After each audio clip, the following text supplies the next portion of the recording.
How's it going, everybody? My name is Salty and welcome back to the channel. In today's video, we're going to be going over everything you need to know about the Call of Duty Black Ops Cold War Alpha.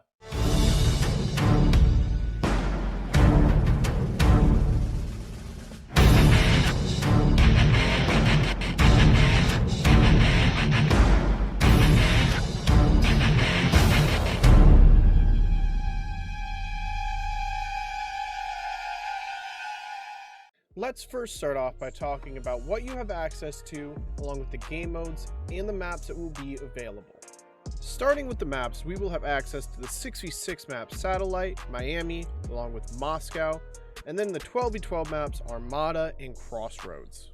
The game modes that will be included will be the Combined Arms 12v12 Domination, Team Deathmatch, which is 6v6, Domination, which is also 6v6, Kill Confirmed, which is 6v6, and Hardpoint, which will be coming on Saturday the 19th. We will also have access to the Create a Class system, along with the score streaks that will be available inside the game that we will cover in just a minute. An important thing to note is that this is going to be the exact same build as what we saw a few weeks ago with the content creators such as Scump, Tim the Tatman, and Nitmerks. Everyone's going to be at level 1 and there's going to be 0 level progression. However, everything is going to be unlocked and you're going to have free access to try and use everything available to you in the game. Now let's talk about the downloads. It is going to be absolutely free for every single person on PS4. There's going to be no codes or PS Plus required to play this alpha, which I find absolutely fantastic. I'm going to show you how to download that right now. The first thing you're going to want to do is scroll all the way to the left to the PlayStation Store. Once that's loaded up, you're going to want to scroll all the way down. You're going to scroll down to the tab that says Free. Then you're going to want to scroll down to Free to Play, and it's going to be the first tab on your left. You're going to want to click on the game, Call of Duty Black Ops Cold War Alpha, and then hit the, it will be a download for you, or you can start it right from there. Now let's take a look at the score streaks they have available for us to use. For starters, we have the RCXD, which is the typical RCXD. You know, it's a remote control car that you can drive into someone and get a kill. You have a spy plane. You have the artillery barrage. You're going to have the napalm strike, the air patrol, the war machine, which is interesting because that used to be a specialist, as we all know, the attack helicopter, along with the chopper gunner. What's different about this year is there's a multiplier for each kill you get, and the longer you stay alive, that will add up to your score. So score streaks may look more expensive, but it's just like a normal kill streak. The longer you stay alive, the easier it is to get your streaks. However, if you die, you can still earn your streaks, kind of like requisitions, but not nearly as bad. It takes a very, very, very long time to get something like a chopper gunner or an attack helicopter, just because it takes a lot of score, and the score is kind of low in this game. Moving on over to the Create a Class system, it is actually going back to the gunsmith, which is just like Modern Warfare. Therefore, you can have 5 attachments on each gun you choose. What's new this year is that you can actually run a perk on top of the normal 3 perks that you run, and the lethal, tactical, and field upgrade. So we're going to have Danger Close, Lawbreaker, Gunfighter, and perk greed, which is equip 3 extra perks, Gunfighter, which is 3 additional class slots, Lawbreaker, equip any weapon in either slot and equip any perks. Therefore, you can equip 2 primaries or 2 secondaries if you so choose, and then Danger Close, which is an extra lethal and tactical. Now let's take a look at the perks that we have available to us. We have Engineer, Tactical Mask, Flak Jacket, and then into perk 2, we have Scavenger, Quartermaster, and Tracker. Quartermaster is just recharging your equipment over 25 seconds, which is kind of like tune-up from Modern Warfare. And what's interesting this year is we actually have Dead Silence in the form of Ninja. Makes your feet quieter so you don't stop around like an elephant, like that Modern Warfare vibe. We also have Ghost. Ghost is also different this year. You have to be moving for Ghost to work. You can't just sit in a corner and stay off the mini-map. And then we have Cold-Blooded, which is pretty normal for any Call of Duty.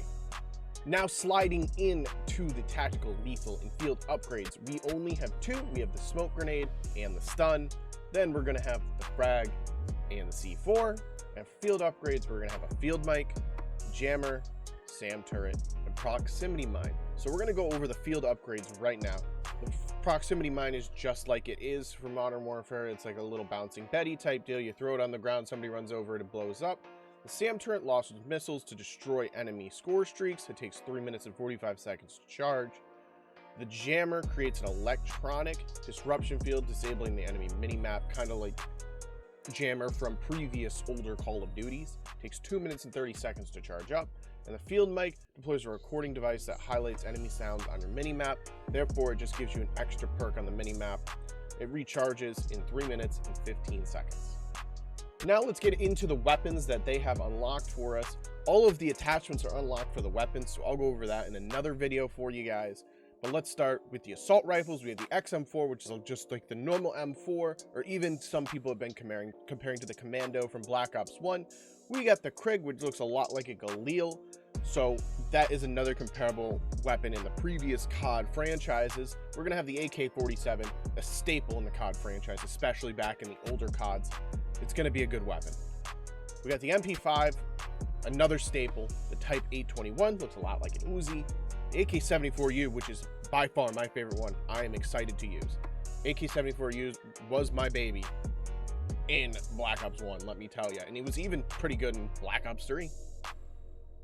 We got the M16, which is gonna be powerful. The M16 is meant to be powerful. It normally is powerful. I'm excited to use this.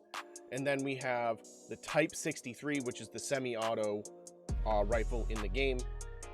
What's interesting this year is they brought tactical rifles back, kind of like from Black Ops 4. So this is kind of an interesting change. You're gonna have an extra class category to grind.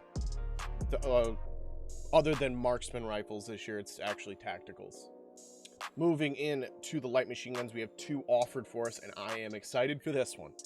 We have the RPD, which is another classic LMG in the COD franchise, and the Stoner 63. This one I'm excited for. This thing absolutely used to shred people. It's very fast firing. I'm excited to use the Stoner 63. Now moving on to the snipers, we also have two. We have the LW3 Tundra, which is a bolt action sniper rifle. And we also have the Pellington 703, which again is a bolt action. Sniping looks extremely fun in this game, and I cannot wait to try that out. Sliding over to the secondaries, we have the pistols here. We have the classic 1911, been in probably 75 to 80% of the Call of Duties ever made.